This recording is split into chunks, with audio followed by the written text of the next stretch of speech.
So this is the first episode of Dani Hudson Uncensored, and I am sitting here with Matt Reisetter, who I met at city council meetings, right? Yep.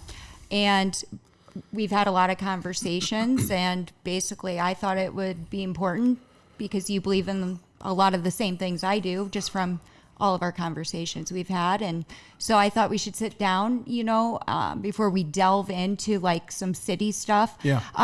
Just to talk about leadership in general, because servant leadership rather, just because you are serving on city council. But first, I think you should probably, share who are you? What do you do? What is your resume, if you will? Try to do as little as possible and still get by. It's not very leader-like. No. I don't know how much you want me to get into, but I born and raised in Cedar Falls, went to UNI, got a degree in general science, which is totally worthless, except for it's a degree. Best thing I got in college was my wife. Oh, yeah, and, I agree. Thought that I was going to go to medical school initially, wanted to be a doctor, a surgeon. And after about a semester or a year of science classes, realized I don't want to work this hard for this long on academics. I really don't like school. And I was at the same time getting interested in ministry and politics, which are the two things you're not supposed to talk about in mixed company. But that's just the way I was wired. And so decided to pull my major back from biology on the way to medical school to general science. That was my quickest way out of college without having to take a lot more hard classes. I'd already taken enough hard classes and I could get a degree. So I went to seminary after college for 1 year, quit that seminary for several reasons, and came back and was the college ministry director at the church I grew up in, Nazareth Church in Cedar Falls, and did that for 6 or 7 years.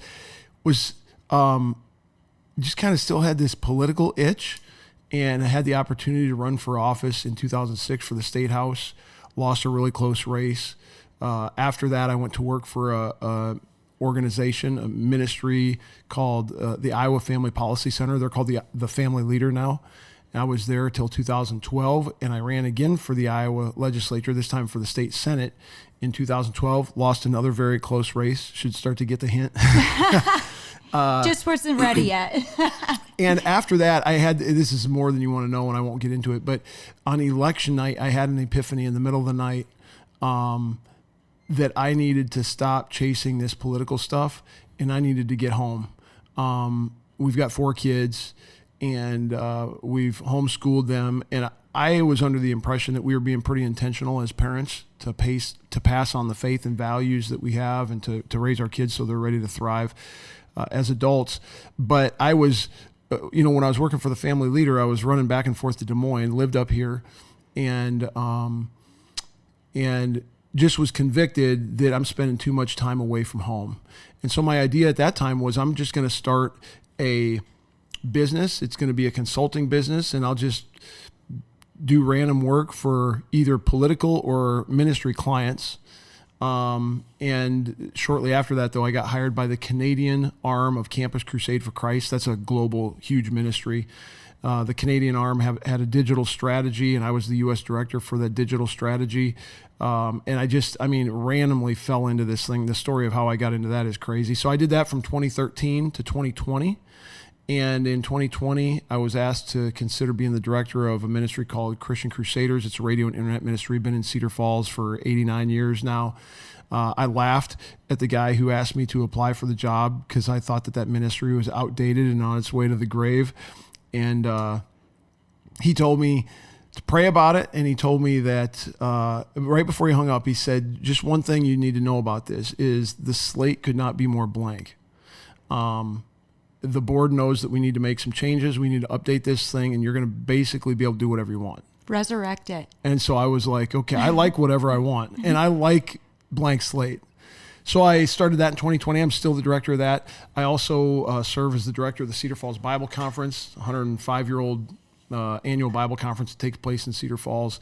In 2017, the state of Iowa legalized fireworks, and so one of my friends and former campaign manager called me in 2017 and asked if I wanted to join him open a fireworks store, which sounded crazy. I'd never considered that. We opened Crossroads Fireworks in Waterloo.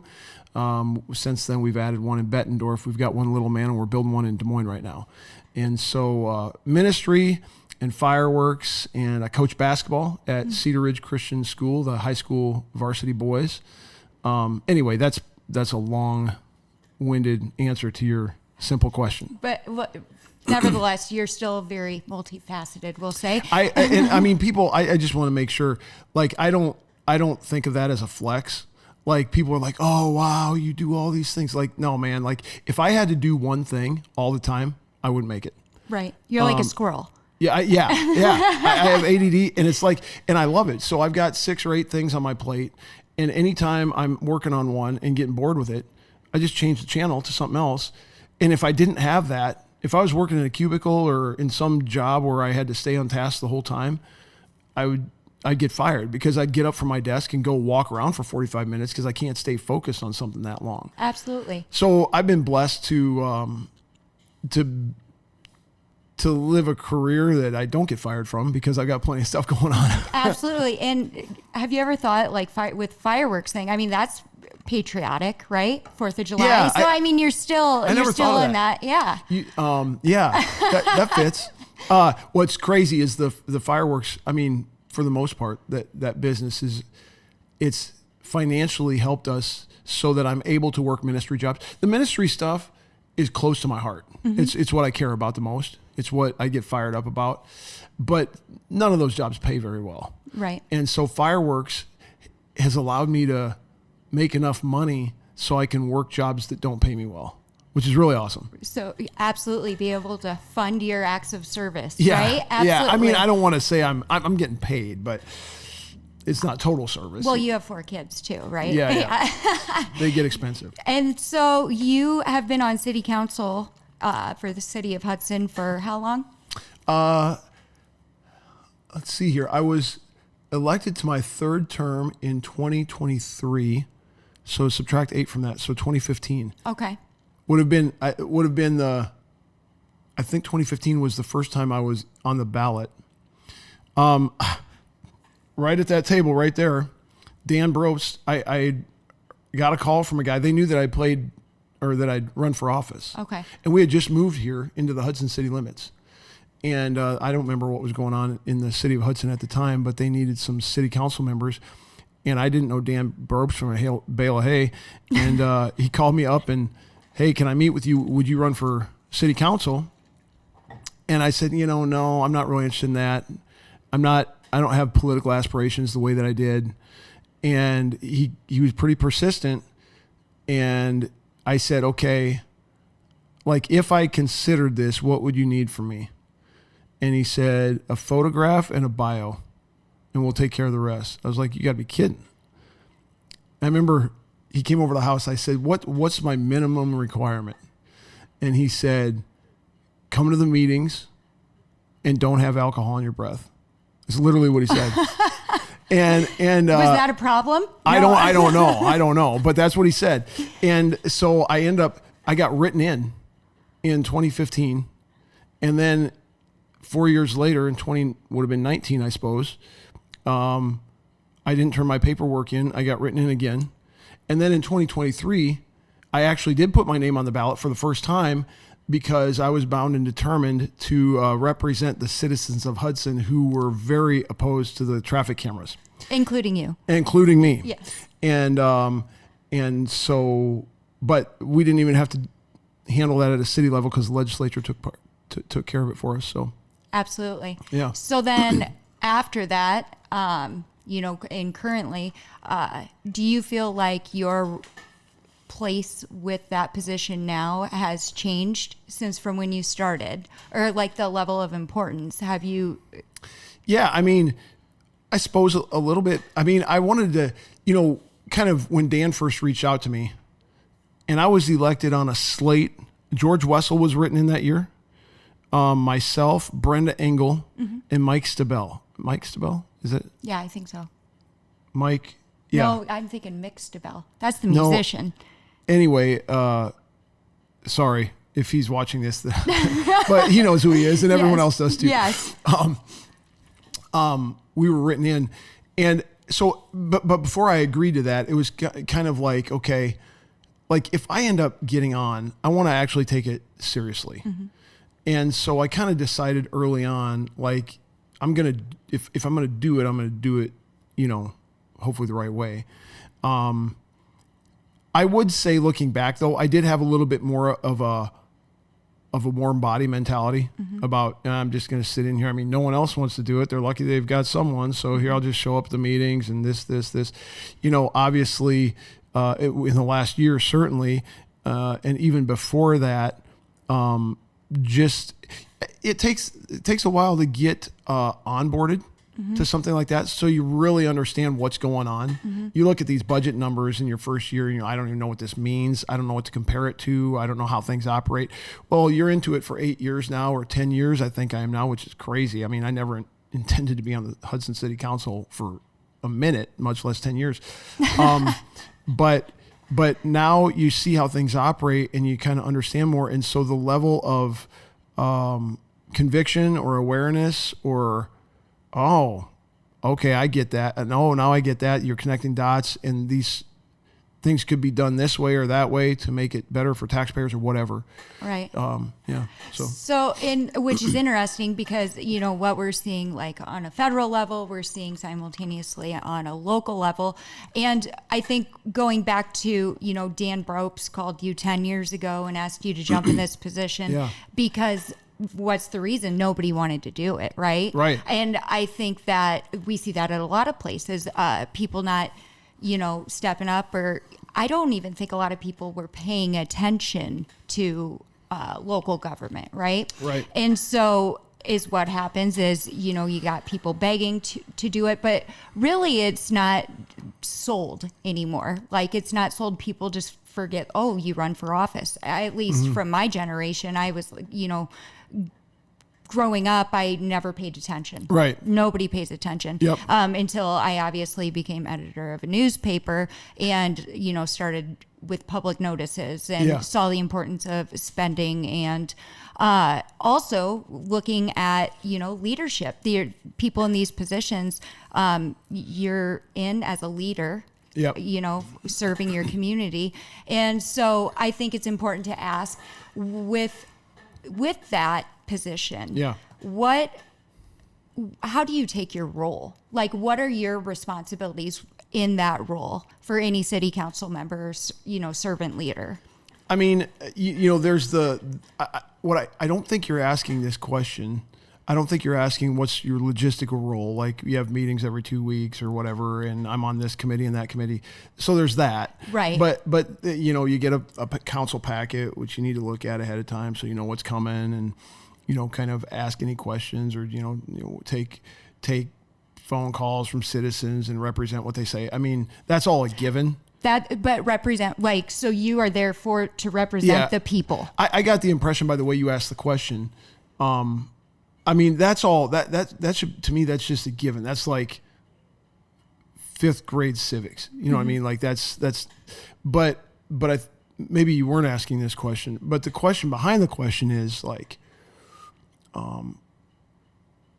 from a leadership standpoint, why are you doing this, or what's the end goal, or what's your agenda, or how do you approach a position like this?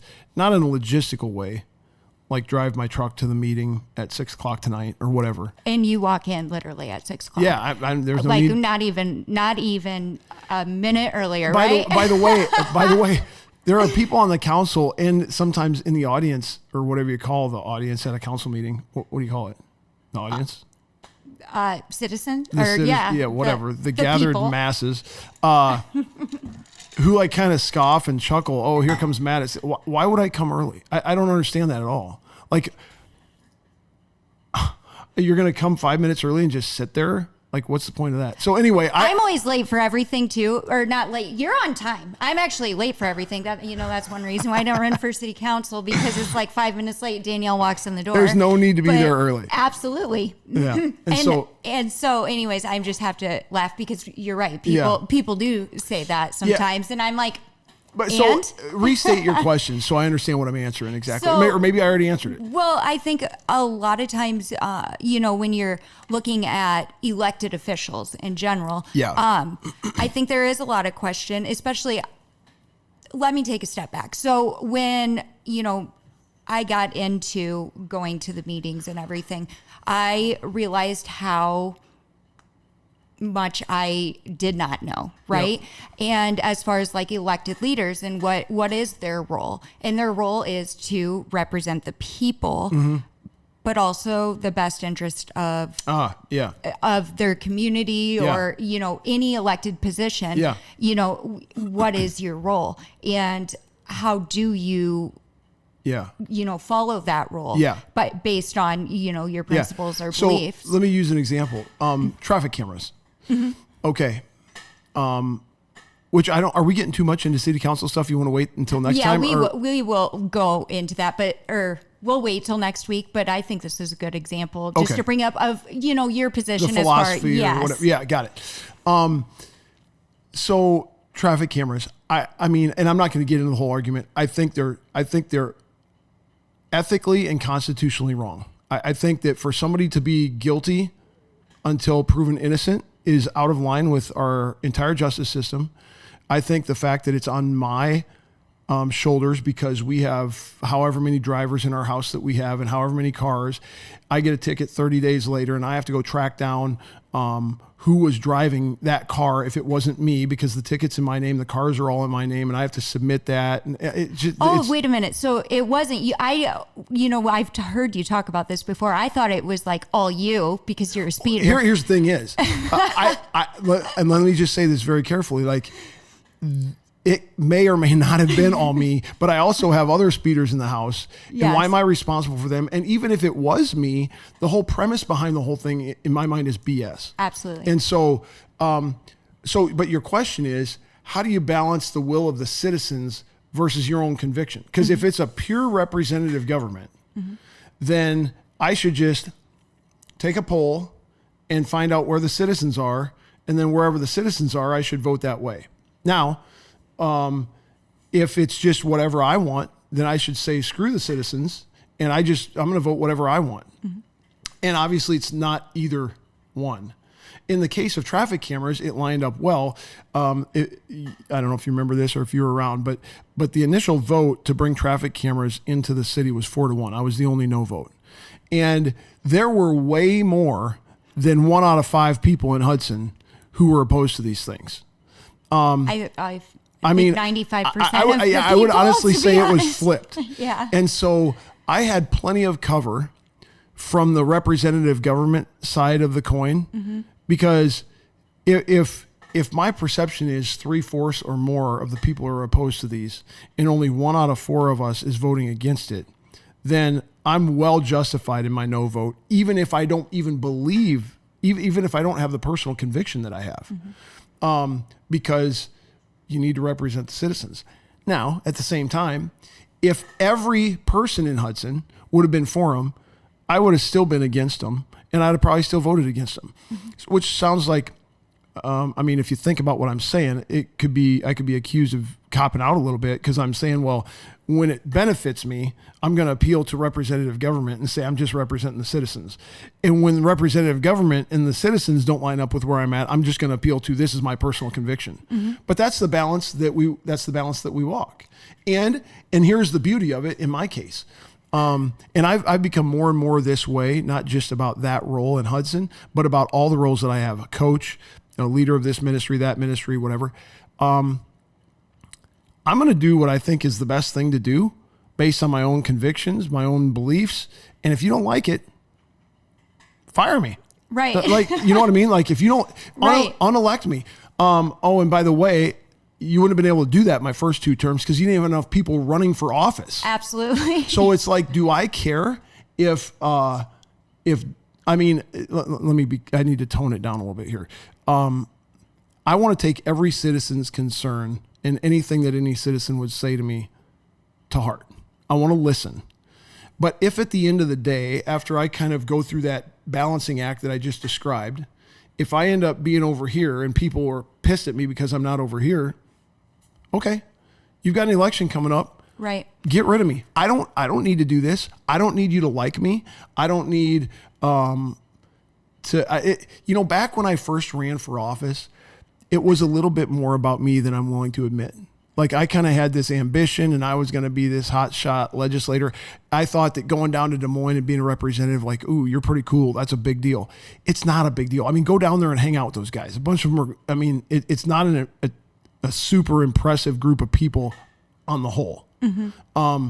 And so I kind of had these office holders on this pedestal. And so when I was younger and when I was more politically ambitious, it was like, oh, I want to be on that pedestal. Dude, there ain't no pedestal. I mean, what's Congress's approval rating right now is like single digits or like 15% or something. These people aren't like the paragons of virtue in our society. Right. And so as my eyes have been open to that, and I apply that to myself, I don't view this role. I mean, I tell my friends who ask me, what are you doing on the Hudson City Council? I won't totally answer that in front of a microphone the way that I talk to my friends about it, but it's like, this is not like the end all be all of my identity. Right. Absolutely. It's not like if I end up having to part ways with the Hudson City Council because I did something people didn't like, so be it.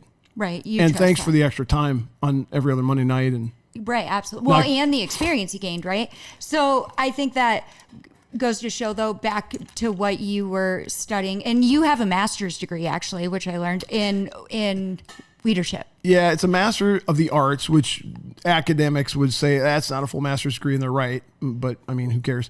In transformational leadership, I got it from Bethel University in St. Paul, and just to make sure no one's impressed by that, I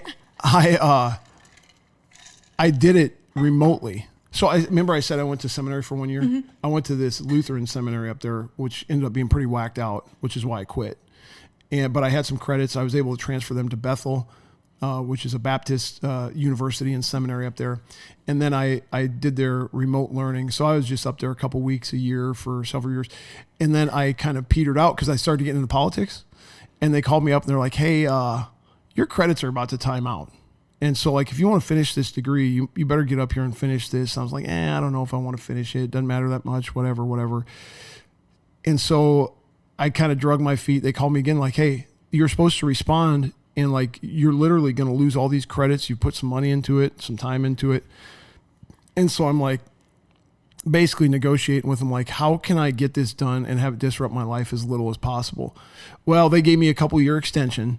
And I literally, in that program, it took the longest amount of time to get through this pretty simple Master's of Arts program in leadership. So it's not like I'm some, super impressive student or something. But yeah, and it was a Master of the Arts in Transformational Leadership for application in a ministry setting or in a church setting. Okay. It was at a seminary, so pastors, ministry leaders, that type of thing. In which case you want to influence, or not influence, but just share your passion, right? I want to influence. And so I think that, like for a political standpoint, so you're going after that and held it on this pedestal, but then really looking at it now, it's like we're seeing a lot of, well, actually, I don't know how much I could really influence that anyways with what is going on, right? Yeah. And because the number of people that actually are there for influence or because of they're living in the walking the talk. You're talking about in politics? In politics, I think, right. I think everybody's there for influence of some kind. Yes, but like for the grounded, doing the right thing. Right. And the agendas or just anything that I think we're at an all-time low in that category in politics. Right. And I think that, if you study our founding fathers, like these dudes were servant leaders. Mm-hmm. And they were cause over self type guys. Mm-hmm. I'm sure, it's not like they were any more pure than we are, but they weren't getting paid what these guys are getting paid. They weren't getting all the perks that these guys are getting, the perks they're getting. They weren't growing their wealth by, 10 or 100 times by going and serving in office. And I think most importantly is that they're easily swayed now, right? And I think that's leadership in general, right? And so we have this issue, I think is a huge issue, where we're just seeing it on a government level, but it really has to do with, people and, who they are in human conditioning, right? And getting back to that, to where people are making decisions based upon what they believe in. And with that not happening, right, that's where we see a lot of the problem. It's based upon, this person wants this or this person wants that, and I feel this, but I want to get ahead, and so I'm going to go this way. And I think that's one thing that I know I'm very passionate about is, how do we get that back on track? And also, when we think about the leaders of tomorrow, we have to look back at our youth, right? And what's the best way to teach them? By being a grounded human being, walking the walk, talking the talk. And so with that, it just goes to show you wanted to help people in a different way. And maybe that's why you didn't get, into the politics. And that's probably why you lost, right? Because maybe your mission wasn't meant to be there. And it was meant to be elsewhere. I totally believe that. I believe that. I'm a Christian. I wear my faith on my sleeve, more so now than ever, just because, again, I don't care if people don't like that or not. It's who I am. But at the same time, I'm not going to go, shout people down or preach at them. But I would say that certainly God called me to run twice, and he called me to lose. And there are so many things in my life right now which would have been impossible if I had not run and lost.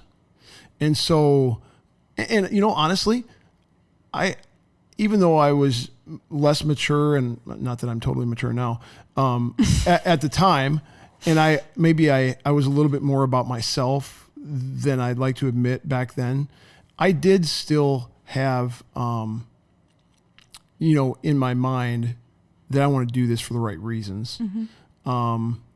But so I was able to, even before those campaigns that I lost, I was able to kind of lay that down. Like, I understand this is going to be a tough challenge. I ran against incumbents in bad districts both time, in what ended up being bad years, which we didn't know at that time in the moment, but they ended up being bad political years for our side.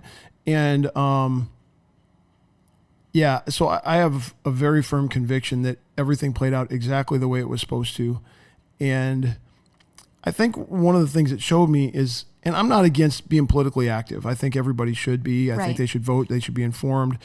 But I think I was a little more like, if we can fix America, everything's going to be better. And I don't think that fixing America is going to primarily happen through politics. Correct. And I am convinced that the fixing of America is going to primarily happen through individuals being fixed. And I think that that's ultimately a spiritual fix. So it's really interesting is when I was, right after I graduated high school, I was in management at a collection agency, and we went through like Stephen Covey training, and there was a vice president of organizational development. Her name's Sam Dinas. I know Sam. Okay. So she used to have seed planters. Anyways, you just were around her, hear her talk, and you're like, I want to change the world today. You know? She's a lot of energy. Just so inspiring and just very, very helpful, and helped develop me as a human being and a leader. Awesome. And so she gave this speech a couple of times, and I recently went back on it, and I was like, oh my gosh, can actually happen. And it's when something like, change yourself, change your neighbor, change your neighbor, change your community, change your community, change your county, change your county, change your state, change your state, change your nation, change your nation, change the world. And I get goosebumps still when I hear that. And so that, has replayed in my head several times, because I'm like, really, especially with being, in Hudson. Hudson is my roots. That's where I was born and raised. That's what built the foundation of who I am. Yeah. And now, I would like to say I'm like a community I don't know if activist is the right word, but community influencer, right? I believe in, being a leader, having people to look up to, working with the youth, giving opportunities, and also being involved in community and engaged in your community, and all the things that you've learned from that helps with your roots, right? And those experiences are what sets the tone for you and your future, so that way you are making the right decisions. And so when she said that, and I think that goes with anything, it's like you throw a rock, or skip a rock with the ripples. Really, it starts small and goes big. And so, I mean, what she said is actually possible. And back then, I was like 19. I'm like, that's so complex. Like, kudos to the guy that can do that, But I was like, I think she can, shout out to Sam. But, I fast forward to, actually just the other day, I was at a hospice event, Unity Point hospice event. And actually, another guy, Vice President Matt Carroll, and Peggy, his wife, were both he was the vice president. She was the first person I worked with when I got promoted into management. And, I saw them, and I saw them a year ago too at a veterans fundraiser. And I was just so happy to see them, because I'm like, these people are the reason why I am who I am today. I mean, they're a part of my story. And same with Sam. It's like they really ingrained what management is supposed to be like, or what, actual leadership is. And I think actual leadership has to do with a lot with leading, but also pulling the next guy up, the guy behind you.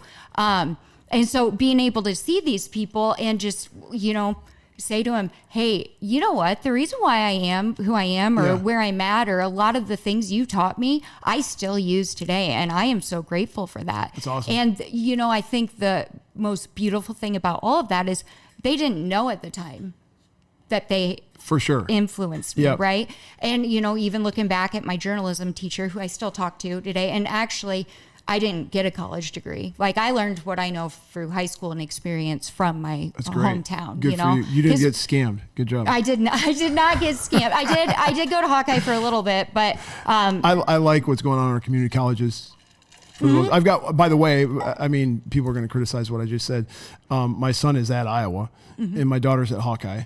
And like I said, I've got some degrees, so I'm not anti-education. It's just what it's become now is kind of a joke. Yeah, and my daughter, is currently at UNI, and she's like, I can't believe we're spending this much money on it. But anyway, so, at the time, I used to always beat myself up like that was the one thing I wanted to do. But, I trust the process, and I surrender to that. And I'm like, I have ADD too. Like, I would have probably never, and they wouldn't have called me back, they'd been like, oh, hey, come finish. They'd be like, oh, got her. But, so anyways, my journalism teacher even is just like, her passion for what she believed in and what she did, that's what taught me. And, I think those are the leaders, and they don't even know that, right? They don't even know that they're leading. And so, with that, one way for me, I know I like to give back is, by working with students, because I had all these experiences and opportunities, whether it was going to church, every Sunday, going to confirmation, my confirmation leader, who these were volunteer parents, right? But they held that position. They knew what it meant, what their job was. They got it done, but they pulled me up in the process. And so, I think when we're talking about leadership, it has to do with, there's not really like a, necessarily bullet points for what a leader is. But really it's just, being grounded, being an inspiration. That really is what influences people and making decisions that are. So I want to go back to Sam Dynas and that whole progression of things she told you. First of all, I worked pretty closely with Sam for a while years ago at a church. I mean, not in an official staff position, but she was coming and doing some of her, what was it called? Seed planners. Yeah, she was doing that, and we were in leadership. And I would be shocked if if she didn't get that original idea from a preacher named Tony Evans. Dr. Tony Evans is in Dallas, a phenomenal preacher. And he goes through this, he was at a men's event and he was going through the whole succession, if you want a better world made up of better countries, made up of better cities, counties, then you need to become a better man. It all starts with you, type of thing. So that ripple effect. And then this isn't, you don't want to have a theological or philosophical discussion right now. But this is just something for people who are listening or for you to think about. I think, okay, so I imagine Sam being over at CBE. You didn't say CBE, but that's where it was. Yep. Yeah. Yes. With Kendra Richmond. Okay, yeah. Yeah, they're like two peas in a pod. Yeah. And they're at Unity Point now, I think. Okay, yeah. Cool. So when you're in a setting like that, and this is not to knock that, Tom Penaluna, I knew Tom. Tom owned the thing, right? Yeah. Yeah. And he's doing great stuff. Investing in employees and But one of the places where I would tap the brakes before everyone gets too excited about that is we need to clarify, and I'm not asking to do this right now. I'm just saying this is food for thought right. for people to kind of chew on. What are we leading people toward ultimately? So you could go all ginned up and excited about, we're going to lead people to, but there's a lot of answers to that question. Am I ultimately, Charlie Kirk, he's a topic of conversation right now. Was Charlie Kirk ultimately trying to lead college students to conservative political viewpoints? Well, he certainly was doing that, but I would argue that was not his ultimate end. Charlie Kirk was a Christian who had really strong convictions about the Bible, about Jesus Christ, about the Christian faith. And I would say, based on everything I've watched and read, and I've watched and read a lot, especially since he died, is that what he was leading people toward was that, the spiritual stuff. And from my perspective, I would call that truth. Now that's an unpopular concept, that we can sit over here Christians and say, we understand truth in a way that everyone else doesn't. And this is the thing that we need to be leading toward.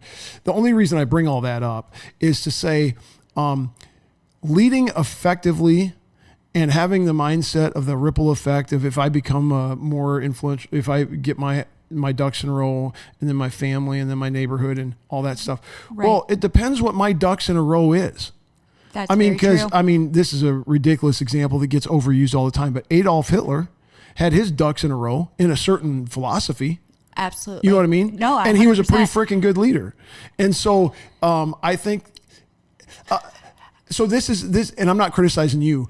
I'm raising the issue of, I would say I started to get interested in leadership in the early 2000s. Now, I don't know if that's a result of me just getting to an age where I started to care about that, or if that was a time in our history when leadership became a buzzword. And I think it might be a little bit of both. There was some books by a guy named Jim Collins, Good to Great, yes, Built to Last. And then there were these conferences about leadership. Everyone's talking about leadership.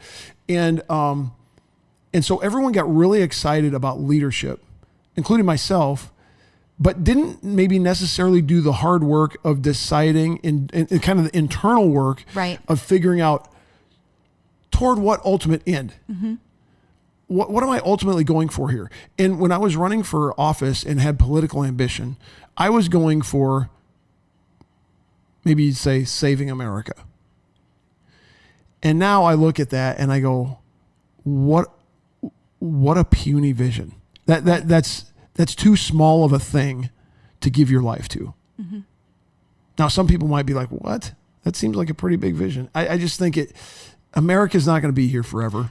Right. Well, it's purpose. You know what I mean? Yeah. And so I just, when I hear, when we go down this road of leadership, you have to talk about, and I'm not saying we have to talk about it right now, but you have to do, and it does become theological for everyone, and it does become philosophical for everyone. You can't just, if you go about leadership with just this kind of superficial, like, I'm going to go change the world, or I'm going to make Hudson a better place, it's going to fall flat because there's not a lot of substance to that. Right. So what's my ultimate leadership goal? And anyone who aspires to have influence had better get that sorted out internally before you spend a whole lot of time learning the tools of leadership. I think the tools of leadership are way over marketed and way oversold. And okay, so go back to Sam Dynas. I love Sam, and she did some great stuff. And it was all these fun games. We're going to learn to work together as a team.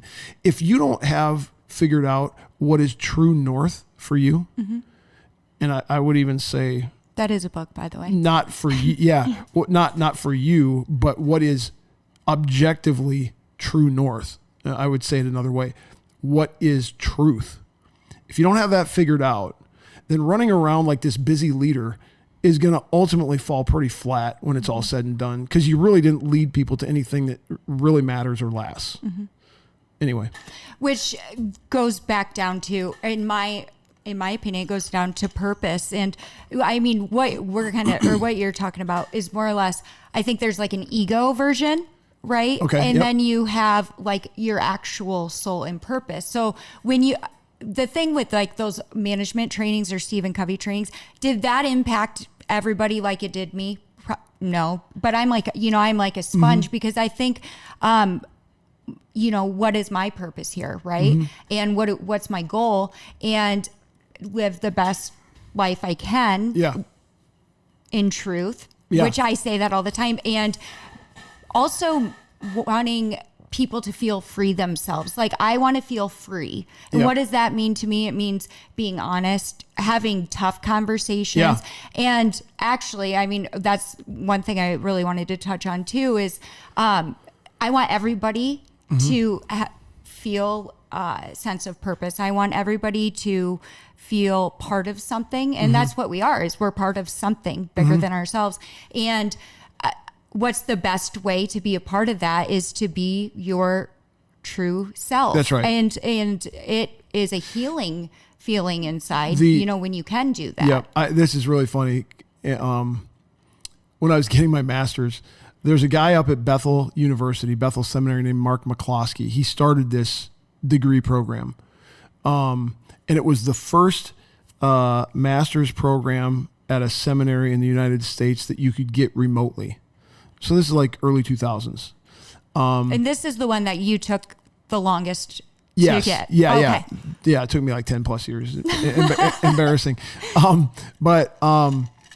He developed this program, and it's funny because, like I said, I'm not a student. I'm not a great student. I don't pay attention. I don't read that well. But Mark McCloskey was a stud, and he was a guy who's like, every class I could take from him, I took. And I loved being up on campus for my 2-week intensives, because it just sit under his leadership for a week was just awesome. And you just soak it up. And I don't remember, he developed this leadership, everyone has their little acronym or whatever. His was DICE +1. I don't remember even what all of them were. But C in DICE was characterological soundness. Characterological soundness. And that's what you're talking about.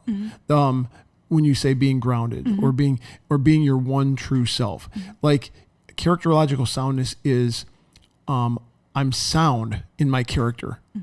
And without that, you can certainly still lead and you can get leadership results. But without that, I would argue they're not ultimately going to be good. And in most cases, they're going to go way off the rails. Now, again, that characterological soundness, that character isn't even the highest virtue. It's like, what character defined by what or who? I would say character defined by the Bible and Jesus Christ, in my case. And not that I'm perfect, not even close. But that's what I'm shooting for. Not perfection, but I'm shooting for representing that which to me is the most important. And I am shooting for my character being sound around those principles. And without characterological soundness, I mean, that's how you get Hitler, or that's how you get the really fun, exciting leadership person who really doesn't do anything effective or substantive in their life because they're running around leading for no real good reason. Absolutely. So the guy, Mark McCloskey. Okay. So that guy was an inspiration to you, it sounds like. And is it because he was teaching all these things he read, or he was teaching from his soul. Right. That's what it was. And that's he was huge, which is huge. Now, when it comes as far as like, and leadership, it really is a buzzword, but just the people that are, helping to, sounds cliche, but make the world a better place, genuinely from their, what'd you say, that are characterologically sound. It's kind of a mouthful. I'm going to have to practice that a few times. Dice. Is that they have tough conversations and they talk about things that are uncomfortable, right? Or they, keep you in check by, hey, this is not a good look for you, or you're doing this, and being honest with you. Here's what I think is the core of characterological soundness. And I'm not somebody's probably read all the leadership books and they can set me straight on this, but this is just my take. Identity. That's the core of, if I know who I am and if I'm confident in who I am, then things like having a hard conversation, no one likes to do that, by the way. Right. Like, we'll probably get into this next time we talk about Hudson stuff. I've been asking some, I wouldn't even say they're that hard of questions, but I can sense in the room at times that people are getting uncomfortable with questions I'm asking. And by the way, I'm not just that way there. That's just how I am. Which is kind of funny because I am too. But how many times has that been? I feel like people take it like I'm attacking them, and that's a big problem when really I'm like, no, this is out of love, care, genuine concern. Is like I'm having this tough conversation because I care more. Yep. Yeah. And so, but when your identity, and it's interesting because I talk to our basketball players, these are high school boys, and in many cases, they're further down the road than I was at their age, but it's like guys on the basketball floor, like, if they don't want to look dumb, they don't want to, whether that's just with that manifests itself a lot in basketball. I'm too timid to take a shot, or if I miss a shot, I can't get in my own head and get back and play defense. And I'm kind of, or the coach yelled at me, and so I can shut down. I got to go suck my thumb and lay in the corner, because I can't. My mom and dad have never raised their voice, or whatever. But at the core of that is identity. If these kids, now we're at a Christian school, so we can talk about the things that I've already talked about. Right. If these kids' identity is rooted where it should be, that stuff rolls off you like water off a duck's back. And what I was going to say was nobody loves to, so you hear me talk, or maybe you see me in these meetings, or you've observed me in a different setting and you go, oh, that guy is, he doesn't care. He'll do anything. He'll say anything. He's unintimidated. I don't like doing that. You know what I mean? I know sometimes that I'm stirring the pot. And I'm kind of like, if you got inside my head, I may be a little anxious about it. Like, I don't necessarily want to just go willy-nilly, wreaking havoc everywhere by, raising uncomfortable issues or having hard conversations. But I would way rather, like, I have to live with myself. Like, and so if there's something that's not answered, or if there's something that's not right, or if there's something that's being done not the best way that it could be done, and I'm in a position to influence that, I have to influence that. And most times that involves some level of discomfort, whether that's a hard conversation, or confronting a golden calf, something that you're not supposed to touch or talk about, and just kind of let it be, whatever it is. But I think the core of that is identity. If I'm secure in who I am, then, because if you're secure in who you are, let's say whatever the situation is goes way south. Let's say I raise some issue at the Hudson City Council and the entire audience starts like booing me and emailing me that I'm this and that, and all the council members hate my guts, and everyone's talking about me behind my back. And this is truth, No, I'm kidding. I'm kidding. At the end, now I'm not sitting here like, oh, I like that. Oh, bring it on. I'm Mr. Tough Guy. I mean, that's not what I'm saying. But it's like, at the end of the day, with all due respect, who cares? Right. Like, as long as you're, because you know why? Because I know who I am. Exactly. And I know whose I am. And I've I've tried to approach my family with characterological soundness. So even if everyone out there hates my guts, I still got these guys. Right. And we're for each other. And I got a few friends who are scattered across the country, and we text and we talk and we get together every year, and come hell or high water, they'll be there. Yeah, the people that are for you are for you, and the people that's that really are not, about all I need. Exactly. Exactly. You know what I mean? No, and honestly, I mean, if I had a true solid identity, I don't even need that. I mean, from a Christian standpoint, all I need is me and the Lord. Now, am I there yet? I don't know. If it's just me and the Lord, I don't know if you know about Job in the Bible. I mean, Job got everything stripped down, and it was just him and the Lord, and he was fine, which is inspiring. Could I respond like that? I don't know that I could, but the more, if you had to, you would. the more solid you are in your identity, the more characterologically sound you are, the more this stuff that everyone else shies away from, which stands in the way of getting results that are good, doesn't happen. And that's why, scratching away to that, though, I mean, all the time that's wasted. Yes. From that is, it's crazy, because it's like, actually, we were at a council meeting, which is great. A lot of people now are coming, right? Yeah, we have keep more coming. involvement. They need to keep coming. Because it takes all of us. It really does. But, there was a conversation, and you said, you know what, first of all, it's great that we're having these conversations, good, bad, or indifferent. People are talking, and that's what this is about. And speaking up and, doing your part, even though it does take courage. But really, when we're looking at it, even me, when I've spoke up, it's like I knew that it was going to make people uncomfortable bringing certain things up, but I also knew that it needed to be done. And so once I did it, it was like, that was the right thing to do. And I can't believe I ever questioned on that. But that goes to say with, maybe that at the time, I was coming out of my shell a little bit more insecure, but it was like, no, I have to do this because it needs to be brought to light, because, that's the only way we are going to have solution. And the faster we get to the problem, the quicker the solution. So this is another food for thought. And I don't know what the rest of your questions are, but maybe you're going to get to this. But a question we should be asking on a macro level in our city, in our country, in our society, our culture, is why does it seem like when you strip it all back and you peel the layers of the onion back, there are fewer people with a more with a solid confidence in their identity?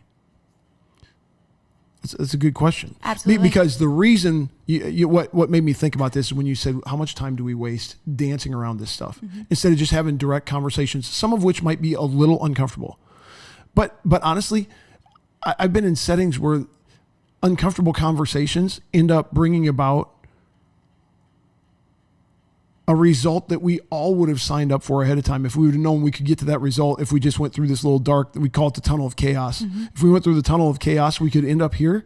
We'd have gone to the tunnel of chaos way quicker, but we didn't, because we were insecure about doing that. And how's that going to go? And are people going to like me or not? Or am I going to hurt their feelings? Am I going to look dumb? And so we're wasting all this time not dealing with issues. And I'm not just talking about Hudson, or even primarily I'm just talking about it in general. No, generally, absolutely. In our families, in our organizations, churches, businesses, the country. I was going to mention a specific issue, and I'm not going to. But we spend all this time dancing around what should just be a 2-minute conversation because we are insecure about who we are, and we don't have our identity established in something that is firm and reliable.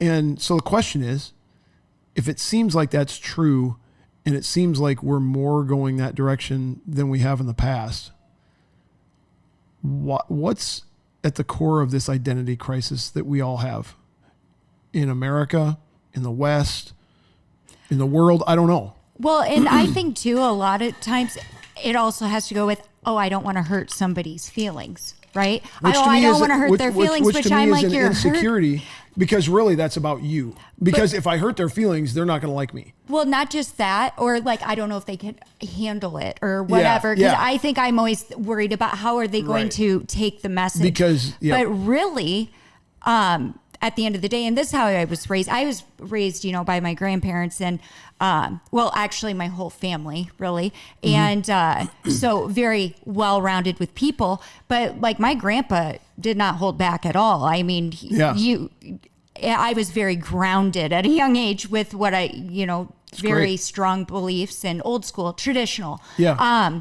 But again, if you really do care about people, and that's where it comes back to, is if you really do care or you care about people, you are actually doing them a disservice by not telling them or making That's them right. uncomfortable. And so really, hey, it might be tough love. Yeah. It might hurt. Yep. But they need to hear it. I broke my collarbone on my 21st birthday playing flag football at UNI in intramurals. And I always use this as an analogy. It's still, actually the doctor didn't care to set it right. It's not a weight bearing bone. And so, I mean, it's still, my wife still won't go like that because there's this nasty bump because it didn't set right. But it's fine.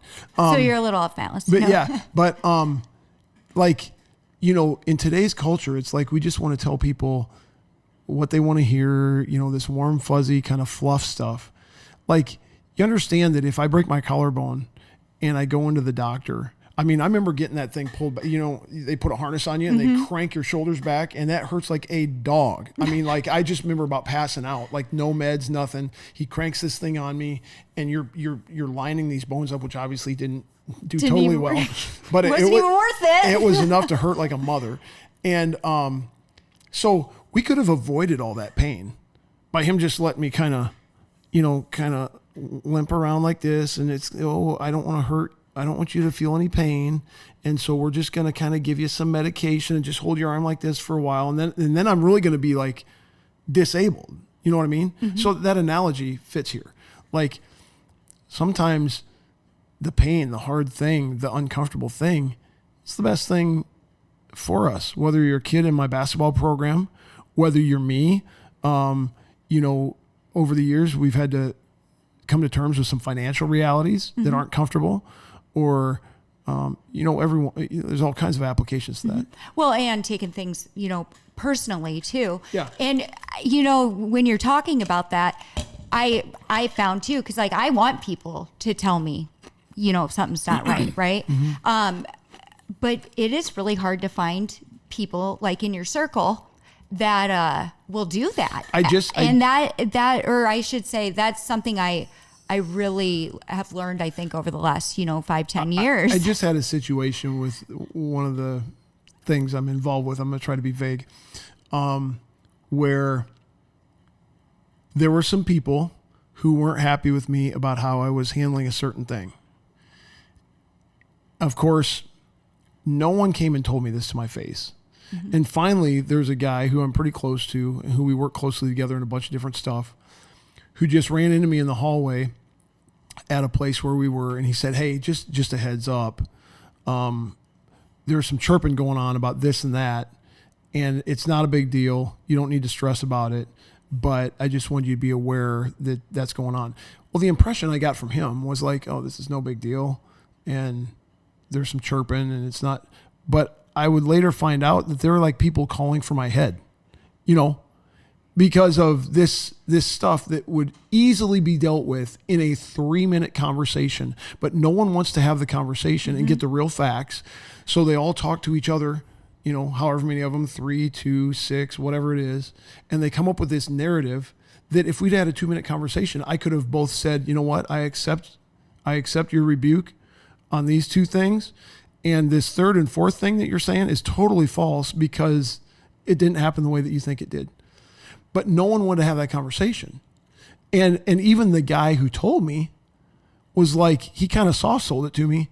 And so then I walk into a situation going like, "Oh, this is a bigger deal." Like, I thought this was like, a stove fire and we're going to put it out quick. And it was like a 2-alarm fire. It wasn't a 5-alarm fire, but it was a 2-alarm fire.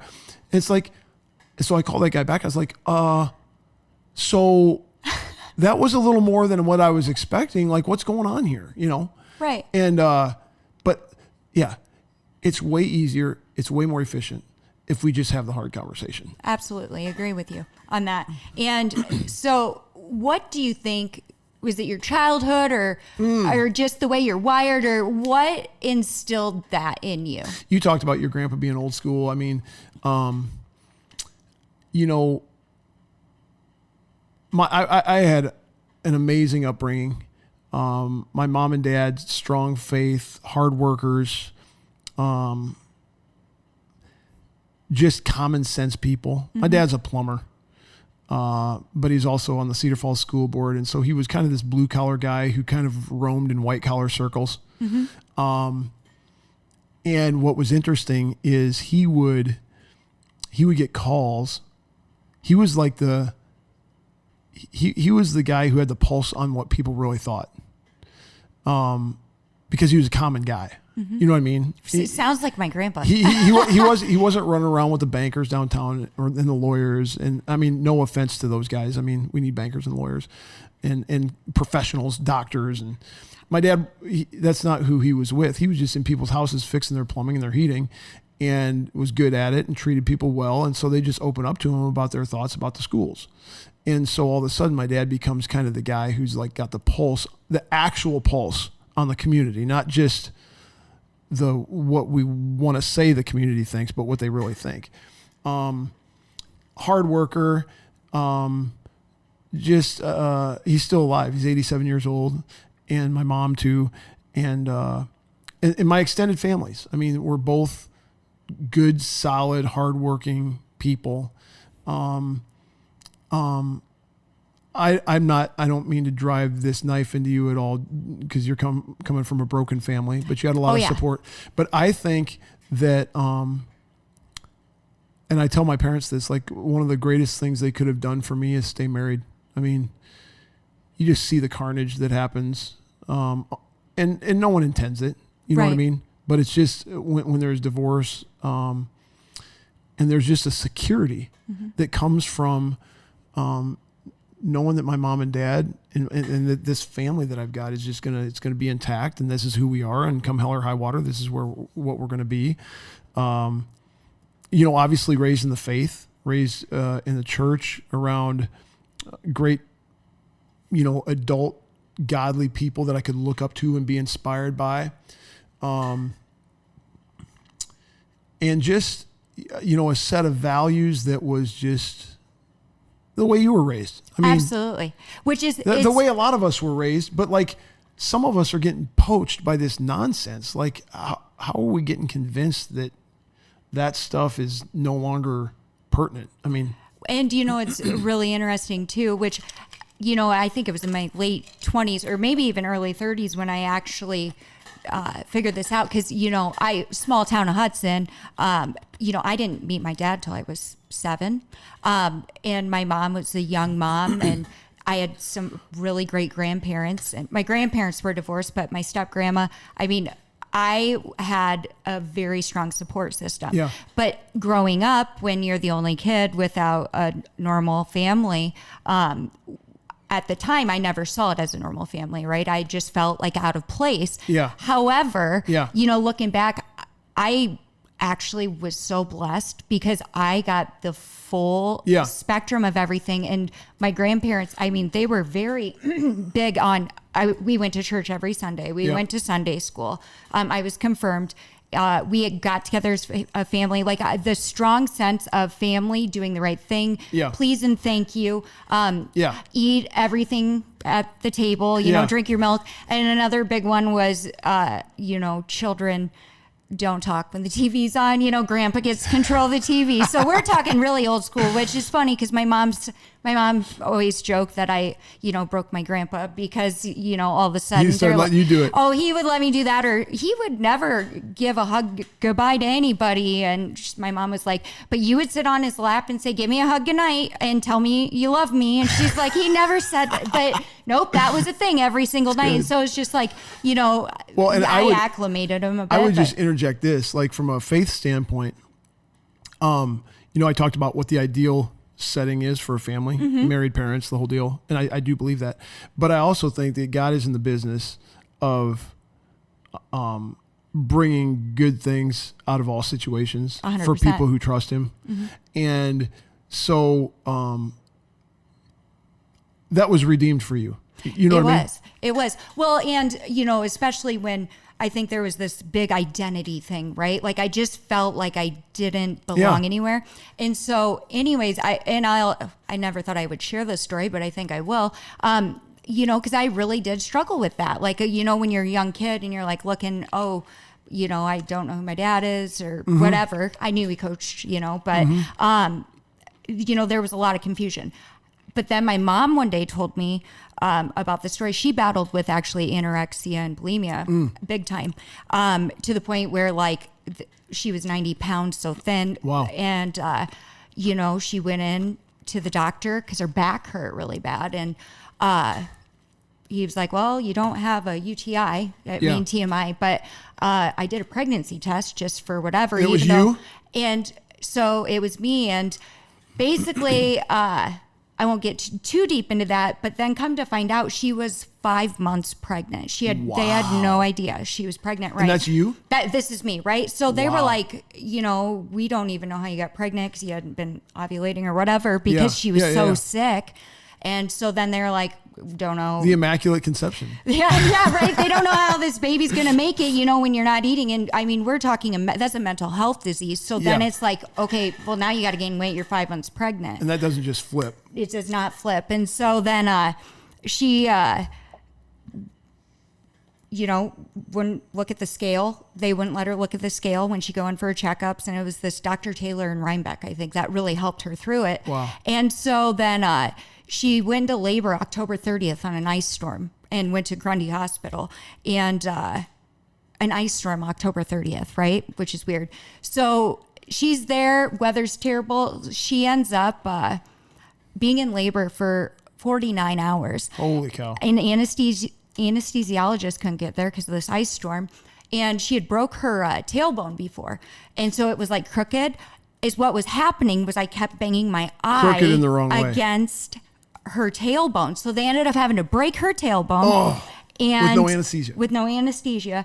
And I came out 7 pounds and 1 ounce. And the doctor like said to her, you did it. And she's okay. Like, you know, so, and I mean, some people may beg to differ, but my mom ended up telling like me you're this not okay. story. Yeah. Like, are you sure?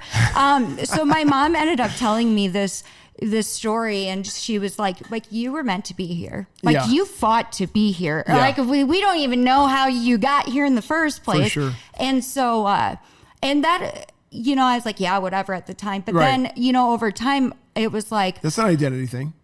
Huh? That's an identity thing. That helps confirm your identity. Yeah, absolutely. And so it was like, you know, I was, you know, raised with all these Christian families, and I was raised with, you know, normal families. Yeah. And I always was like, well, why don't I have that? Well, really, it was just like, because, you know, purpose is different, and to learn a different thing. Yeah. And I'm, you know, we're still figuring out what that is. Well, you know, hopefully I'll get the answer.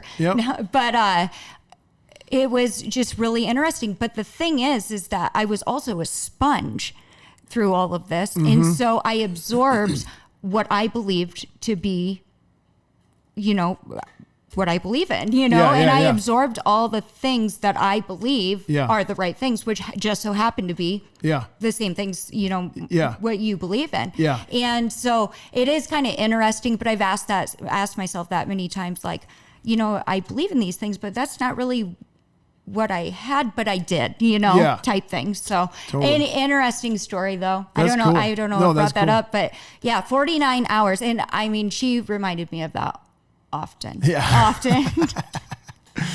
awesome. So November 1st, I was born. Wow. Yeah. You would think trick or treat or nightmare. It was like a Nightmare on Elm Street. You know? Yeah. You like, she was in labor over the whole thing, Halloween. That's incredible. Absolutely. So, and every my aunt, my uncle, everybody will tell the story too. Like, we were playing cards, we were trying to keep our eyes open, and it was just like, but my mom was like, you were not a mistake, you were a surprise. I'm like, okay, thank you. So That's good. So, yeah. And I think, going back to the youth and, with my daughter too, it's just like you want to instill, these are the things you believe in, Yeah. and ensuring as a parent, Yep.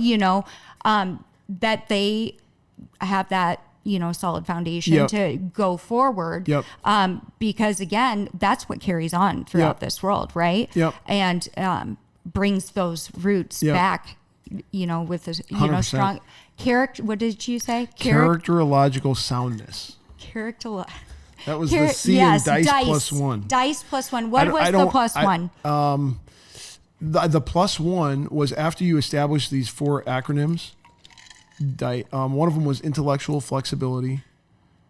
Which is very important. Yep. But I don't remember the other. But the plus one was once you've got these things in place, then you need to be able to partner with others. Mm-hmm. The plus one. You know what I mean? Like you can't do this alone. Mm-hmm. You got to be in community. You got to be in partnership. That kind of thing. 1 + 1 is 3. Yeah, I mean that would be 100%. Sure. Which is a big thing too, and we'll touch on it, and next time we meet. Yeah. I think that community in general. I always say there's unity in community. Yeah. And especially for like the youth or Yep. for anybody, to bring people back together, because people want to be connected. They want to feel connected. Now, Yeah. connected may be the wrong direction, with cell Right. phones or whatever, but really genuinely, Yeah. they want connection. And I think that connection can be found through community. Yep. And the attitude of it takes all of us, right? Yep. And so even with the city council thing, which we'll touch on, next time, but, there's a lot of blame or, city council, mayor, everybody. Well, really, we, the citizens, the people, are just as much to blame. Everyone's got a little bit of blame on their hands. Yes. Yeah. And it's not even about blame, right? It's an opportunity. Yep. For change, for responsibility. Opportunity. Yeah. And what is the best way to do that? Well, first of all, we got to start being transparent and honest. Yeah. 100%. And coming out with that. So, Yeah. I think that next week we'll really touch, we're going to shoot for next week. We're going to kind of touch on that because we do have an election coming up. Yep. And we have a full, we have people running. Slate of candidates. Yes, we do. And which honestly is so exciting to me because, you've been on council for 10 years? Yeah. And people didn't even come Yep. I'm talking citizens. Yeah. They didn't come at all. Yep. And now it's like we got tons of people coming. We got engagement. We got interaction. And I'm not saying that it's always good by any means, but it is bringing people back. Yep. And so, which is an opportunity. And sometimes I think things need to be broken. Yeah. For us to see. I don't want to get ahead of us, but speaking about this Hudson thing, if anyone's watching this who's like, what do they keep talking about? Well, they're just basically way overspent our budget. Right. And we are underwater in a pretty, I would call it significant way, and some drastic things need to be done to correct that. And there's reasons for that and blah, blah, blah. Oh man, I forgot my train of thought. People coming to meetings, engagement, running for council. Evidently, I wasn't supposed to say it. Whatever it was, maybe I'll think of it. But you will when you stop talking about it, Yeah, right? yeah. Well, here I'll go on to say, with that, so we have people running, and this is the uncensored part. We have the when I choke on my words and you just leave it in. Yeah. Fall off the chair now. Yeah. But the people, we have people that are actually running that care that are just doing it because they want to help, right? Mm-hmm. Because we want to get back on track. Hudson has a lot of opportunity for growth. And so the big thing is, though, we need to have people that go out and vote, and that you have Get people involved. running, but you have to not vote. just vote, but keep coming. Honestly, I remember what I was going to say, but before I say that, you say people have been coming up, have been showing up, and they have. But honestly, given the situation that we find ourselves in, I would expect, we had a couple meetings where the chambers were packed. Yeah, they open the doors. And standing room only. Yeah. I feel like until this thing's fixed, it ought to be like that every time. Like, I mean, anyway, that's neither here nor there. What I was going to say is, what I tell people all the time is, in the short run, this is not, it's kind of what we were talking about earlier. Like, discomfort is not fun. In the short run, we've got some tough decisions to make. We've got some tough conversations to have. In the long run, though, I think Hudson's going to be better off than it ever was. And for this reason, because more people are going to be watching than ever before. And there's going to be some inherent accountability. People are going to look at budget numbers who've never looked at budget numbers. People are going to ask questions who've never asked questions. And all of that sets Hudson up to avoid gradually drifting. You know, there's kind of this abrupt crisis. And the abrupt crisis kind of wakes everyone up, and then we fix it, which we're in the process of, not as quickly as I'd like. But that's a way better thing than just kind of gradually letting it go and continue to drift and drift and drift. And then we find ourselves in an even worse situation someday. Which I really think, I mean, I feel like I can feel it, because we have seen it in other spots too. Really, we might just be like the first one. Yeah. One of the first ones that are experiencing this. And this is like an opportunity to develop a pathway for the next guy that goes through something like this, or just to get people aware so they know what their role in their job is. I think, and this is a really unpopular take, and it could be taken out of context, but I don't really care. Which is good, because we don't care what people think. That's We're right, speaking truth here. We're speaking truth. I think despite all the downsides of COVID, I think COVID was so good for America, because I think it woke me up to a degree that I have not been awakened. I was trusting governments and institutions as a conservative. Okay, so conservatives are inherently distrustful of government, and I was already that way. But then COVID happened, and to a whole nother level. Like, for example, this is maybe conspiracy theory-ish, but I kind of thought that the medical establishment had our best interest in mind. I didn't really give a lot of critical thought to pharmaceuticals or to, big medicine. And I have major, major questions and scrutiny and cynicism toward those things now. Again, if I break my collarbone again, I'm going to the doctor. I'm going to trust him to fix it. I'm for science, all that stuff. But I was awakened, and I thought I was kind of awake compared to others. But I was awakened to another level because of COVID. And I know there are a lot of people. Now, here's another thing that's woken people up in the last few months or last month, is this Charlie Kirk thing. Right. His birthday's tomorrow, I think. Is it the 14th? 14th. Yeah. And today's Columbus Day. That's right. Yeah, good. And so these things that we look at as really awful, in one sense, they are really awful. I mean, a lot of people died during COVID. But some things were exposed and some layers were peeled back so that we could see things that we've never fathomed before. And we've got a little bit more of an awareness of what we're up against here. Same thing with Charlie Kirk. I still don't know exactly what happened to him. And there's all kinds of theories, and I'm asking all the questions, and I'm interested to see how it all pans out.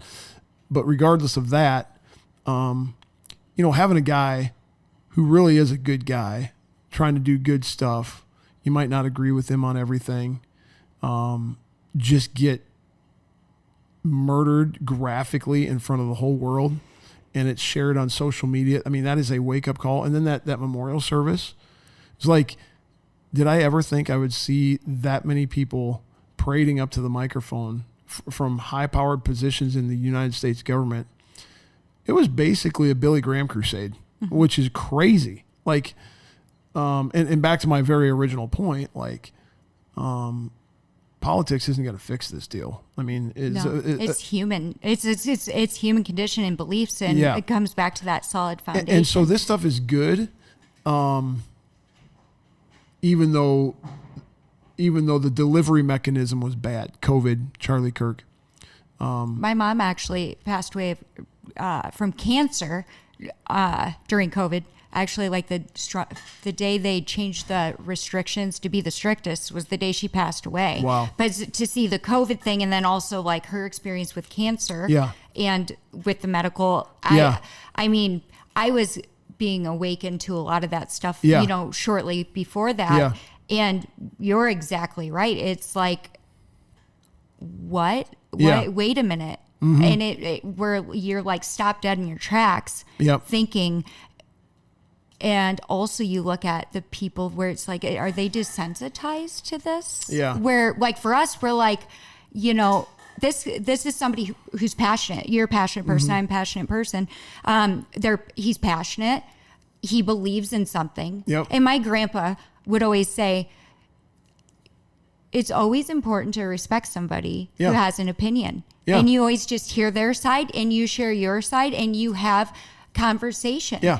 And you respect what they have to say. That's right. And then he would always add in, though, too, he's like, and then you hear them, and then you just basically get them on your side at the end. But like you they act realize like they're what wrong. But that's all in fun. But that's the thing. It's like, you know, passion. And also he got the younger generation to be involved. Yeah. Regardless, and just critical thinking and logic. Again, I mean, it could be anything. That was the topic he chose, you know, or what he believed in. But that is, you know, an attack against anybody who believes in anything that wants to use what they believe in, or, you know, use their passion for the greater good or whatever the reason is. Regardless, he was living out his passion and got people involved. And that's what we need. You know, sure. And then to just, or even like the Trump, you know, Trump, the assassin, or, you know, attempt assassin. It's like, what in the heck is going on? What is going on? Like, and who also the people like behind this, or even the FBI probe going on right now, where we're using tax dollars to go after people politically, to go after, or to invade their personal life, to go after their personal life. And it's like, you're using my money to fund something that I would not consent to. That doesn't make any sense at all. Like, why should I be paying for that for you to, that isn't okay. That isn't right. You know, and, or even just, you know, leaders in general. And actually, I just have to say, I was watching this, this documentary about a girl who was stabbed 20 times, right? They called it a suicide, right? Yeah, it's crazy.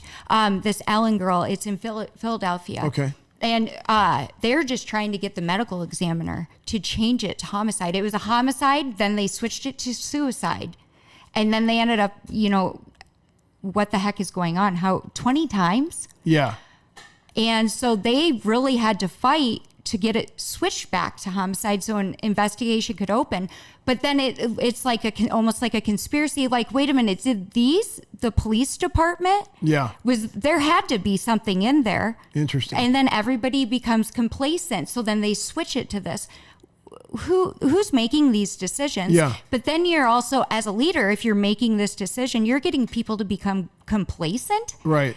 And then all lie. Like, how does that happen? Well, because you're putting fear into them. If they don't do it, they'll lose their job. Right. And so they have to sit there and go home and be like, do I want to lose my job, or should I listen to my boss and do the wrong thing? Right. And we're putting people in these positions to make that decision. That's really a problem. Yeah. All across the board. Yeah, 100%. And so I kind of went on a little tangent there, but it just comes back to, you know, one person really can influence. And then you have more and more and more, and then the house of cards falls down, right? But if there's anything I do believe in, and I mean, I have lived this to know, I feel like the truth comes out in the way it's supposed to. If we were to get it all at once, I mean, people would lose their minds. You know, we got to come to it and be reintroduced to things slowly. And I do believe we're headed into the right direction. Like, I have faith in that. and goodness will prevail. You know, I trust him above. But we got to be open to that truth. We got to let it come out. And also, we have to remember nothing should ever surprise anybody. Right. Right? Anything can happen. Yep. You know, Yep. so that was, again, that No, was that's a little good. bit of a tangent there. But Love it. yeah.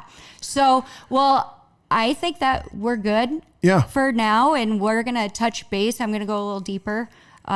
We're going to talk about the Hudson situation, you know, because again, I think that we're going to be one of the ones that could set the tone, you know, because it's going to continue to happen, you know, and bringing people back is so important. Love it. And so, yeah. Well, thank you. And Thanks, Dani. honestly, thanks for the tea and the nice setup. Yeah. And can't wait to do this again. For sure. All right.